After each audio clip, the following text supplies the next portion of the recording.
नमस्कार साथियों, Saumya Education The Learning YouTube channel में आप सभी का स्वागत है। साथियों, आज के वीडियो में मैं आपको बताऊंगा छत्तीसगढ़ बोर्ड के कक्षा 9वीं के पंजीकृत छात्र छात्राओं का फाइनल लॉक एवं कक्षा 9वीं के ही पंजीकृत छात्र छात्राओं का नामांकन शुल्क कैसे जमा करते हैं, इस वीडियो के माध्यम से मैं आपको बताऊंगा। तो साथियों, वीडियो को अंत तक देखिएगा। और हाँ, यदि आप मेरे चैनल पर नए हैं तो कृपया चैनल को सब्सक्राइब कर लीजिए और बेल आइकन को दबा दीजिए ताकि मेरे द्वारा अपलोड किया गया वीडियो सबसे पहले आपको मिले। साथियों, चलिए शुरू करते हैं आज का वीडियो। सबसे पहले आपको अपना ब्राउजर ओपन कर लेना है। ब्राउजर ओपन करने के पश्चात विद्या पोर्टल पर आ जाना है। विद्या पोर्टल पर आने के बाद आपको अपने विद्यालय का यूजर आईडी और पासवर्ड डाल करके लॉगिन हो जाना है।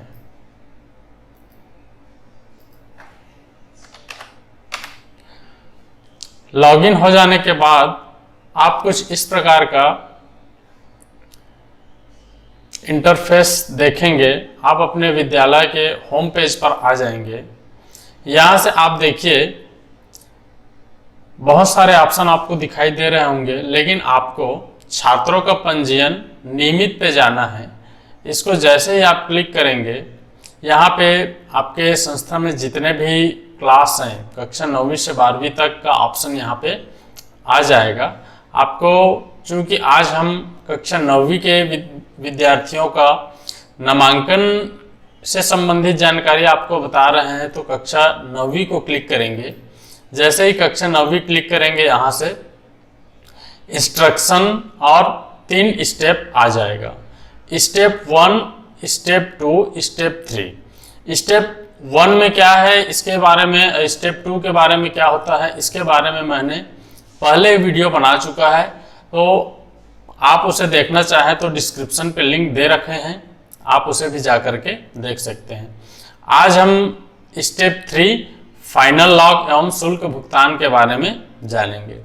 तो इसके लिए आपको स्टेप 3 पे क्लिक करना है। जैसे ही क्लिक करेंगे, यहाँ पे 2 ऑप्शन ओपन होगा, फाइनल लॉक और शुल्क भुगतान। आपको फाइनल लॉक पे क्लिक करना है। जैसे ही फाइनल लॉक पे क्लिक करेंगे, आपके विद्यालय में जितने भी विद्यार्थी अध्ययनरत हैं उन विद्यार्थियों के यहाँ पे नाम शो होना शुरू हो जाएगा और यहाँ पे पिता का नाम, विषय, ठीक है, और लॉक अनलॉक यहाँ पे शो होना शुरू हो जाएगा। आपको यहाँ पे कुछ नहीं करना है, यहाँ पे लॉक करते जाना है। लॉक करने से पहले आप अपने विद्यालय के जितने भी छात्र छात्राएं हैं, जितने भी विद्यार्थी हैं, उसका चेक लिस्ट निकाल करके आप उसमें जो भी करेक्शन करना है उसको कर लेंगे। क्योंकि लॉक करने के पश्चात और फीस पेमेंट के पश्चात यदि आप संशोधन करते हैं तो उसमें कुछ फाइन आपको पड़ जाएगा। जैसा कि आदेश में दिया गया था, एक बार में 100 रुपये, 2 बार में 200 रुपये, ऐसा कुछ उस आदेश पे था। तो इस प्रकार का फाइन आपको पड़ सकता है। तो आप लॉक करने से पहले उसको चेक लिस्ट को एक बार चेक कर लीजिए और अच्छे से मिलान करने के बाद फाइनल लॉक कीजिए। तो चलिए मैं आपको करके दिखाता हूँ। यहाँ से बारी बारी से आपको लॉक कर लेना है। लॉक करें, जैसे ही लॉक करें पे क्लिक करेंगे, यहाँ पे नामांकन शुल्क उसका ऑटोमेटिकली शो होना शुरू हो जाएगा और यहाँ पे रेड कलर में अनलॉक करें आ जाएगा। यदि आपको लगता है कि इस विद्यार्थी का अभी भी कुछ चेक लिस्ट में संशोधन करना बचा हुआ है, तो यहाँ से आप लॉक अनलॉक करें पे क्लिक करके इसको संशोधन कर सकते हैं। संशोधन करने के लिए आपको यहाँ से स्टेप 2 में जाना होगा और देखिए फोटो हस्ताक्षर का अपलोडिंग एवं अन्य संशोधन पर जाकर के आप इसको संशोधन कर सकते हैं। इसके विषय में मैंने पहले ही वीडियो अपलोड कर चुका है, आप उसे देख लीजिए। तो यहाँ से आपको क्या करना है, बारी बारी से सभी को लॉक कर लेना है। चलिए मैं फटाफट कर लेता हूँ।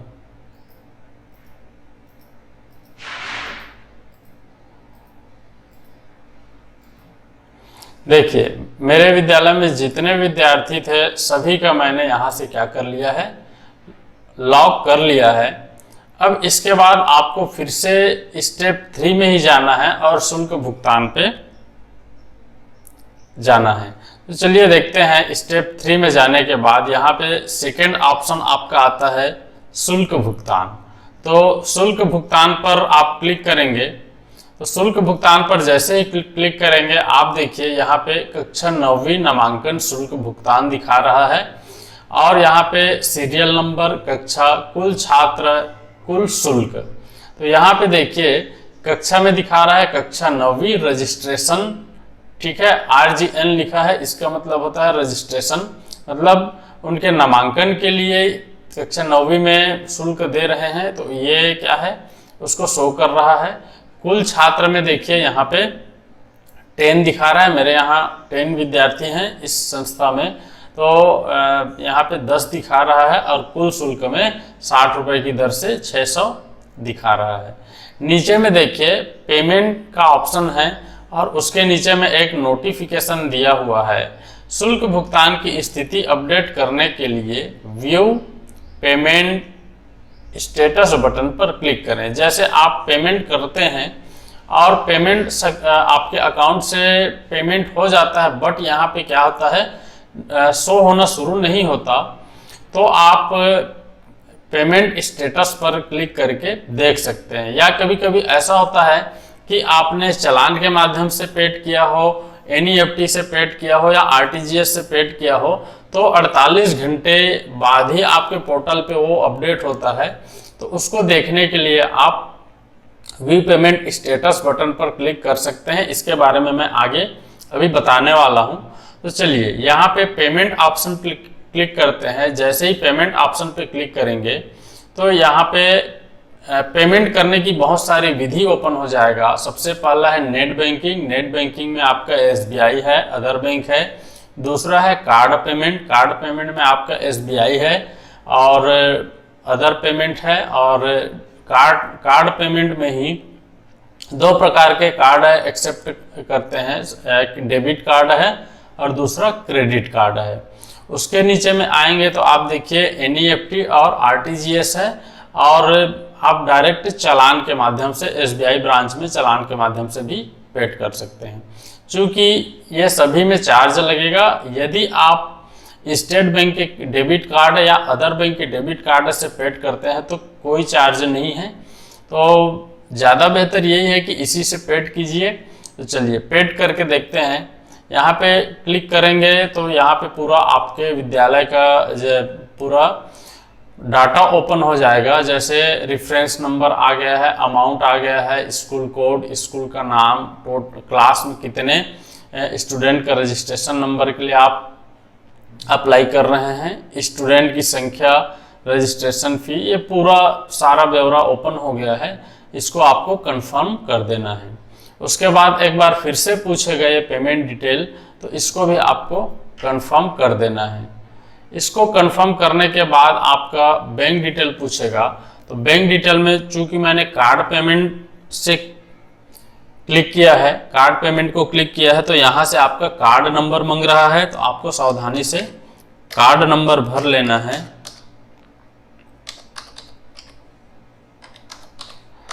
उसके नीचे में एक्सपायरी डेट पूछ रहा है, तो आपको एक्सपायरी डेट भी फिलअप कर लेना है।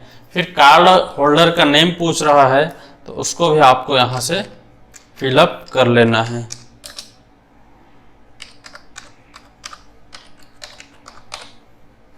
उसके बाद CVV कोड पूछ रहा है, तो आपके कार्ड में लिखा होता है CVV कोड।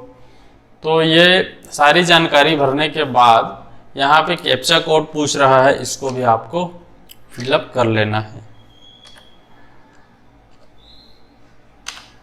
उसके पश्चात ये सारे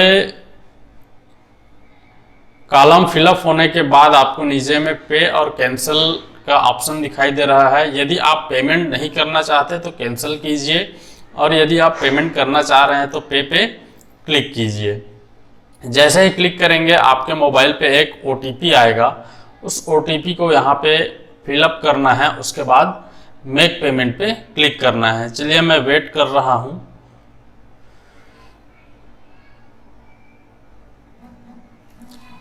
और ये अपना OTP आ चुका है।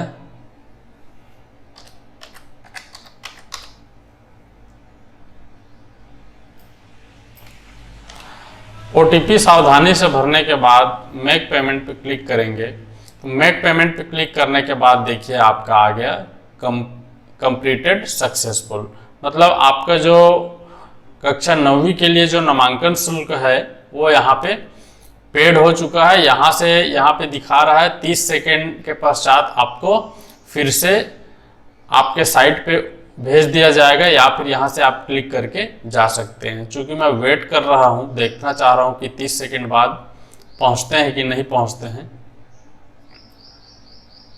ये देखिए यहाँ से पेमेंट स्टेटस भी आ गया, पेमेंट सक्सेसफुल। और आप स्टेप 3 में जा करके फिर से इसको देख सकते हैं। इसका आप प्रिंट आउट लेना चाहे तो ले सकते हैं, बाद में इसको दिया जाएगा कि किस डेट में किस समय आपका पेड हुआ है और रेफरेंस नंबर क्या है। ये सारे चीज़ आपके स्टेप 3 में फिर से अपडेट किया जाएगा। चूँकि अभी अपडेट नहीं आया है, आप इसी को यहाँ से प्रिंट आउट ले सकते हैं। तो यहाँ से प्रिंट पे क्लिक करेंगे, यहाँ से आपका प्रिंट हो जाएगा। अब देखिए मेन मेनू पे एक बार आप जाएंगे, कक्षा 9वीं में फिर से जाना है। 9वीं में जाने के लिए ये यहाँ पे क्लिक करेंगे और देखिए यहाँ पे शुल्क भुगतान पे क्लिक करेंगे तो ये देखिए यहाँ पे आ गया है सीरियल नंबर और CGBSE reference number, amount, bank transaction number और बैंक स्टेटस एस लिखा हुआ है, इसका मतलब है सक्सेसफुल। और चेक स्टेटस यहाँ पे जिसके बारे में मैंने पहले बताया था कि आप यहाँ पे यदि अब सक्सेसफुल नहीं हुआ रहता, P दिखाता, P मतलब पेंडिंग दिखाता, तो आप क्या करते, इसको क्लिक करके उसको अपडेट करते। चूंकि यहाँ पे सक्सेसफुल हो गया है तो करने की जरूरत नहीं है, फिर भी करके देखते हैं। जैसे इसको क्लिक करोगे एक पेज ओपन हो रहा है जिसमें यहाँ पे ब्यौरा दिखा रहा है। चूंकि इसका अभी PDF अपलोड नहीं किया गया है, कुछ दिनों पश्चात PDF अपलोड कर दिया जाएगा, तो आप इसका प्रिंट आउट भी ले सकते हैं। तो कक्षा 9वीं रजिस्ट्रेशन शुल्क पटाने का यही प्रक्रिया है, शुल्क भुगतान का यही प्रक्रिया है। आप इस वीडियो के माध्यम से आसानी से कक्षा 9वीं रजिस्ट्रेशन शुल्क को पेड कर सकते हैं। तो साथियों आज की वीडियो में बस इतना ही। नेक्स्ट वीडियो में मैं आपके लिए कक्षा 10वीं आवेदन शुल्क, परीक्षा आवेदन शुल्क और कक्षा 12वीं परीक्षा आवेदन शुल्क एवं कक्षा 10वीं और 12वीं परीक्षा शुल्क कैसे पेड करते हैं, इस विषय पे मैं आपको बताऊंगा।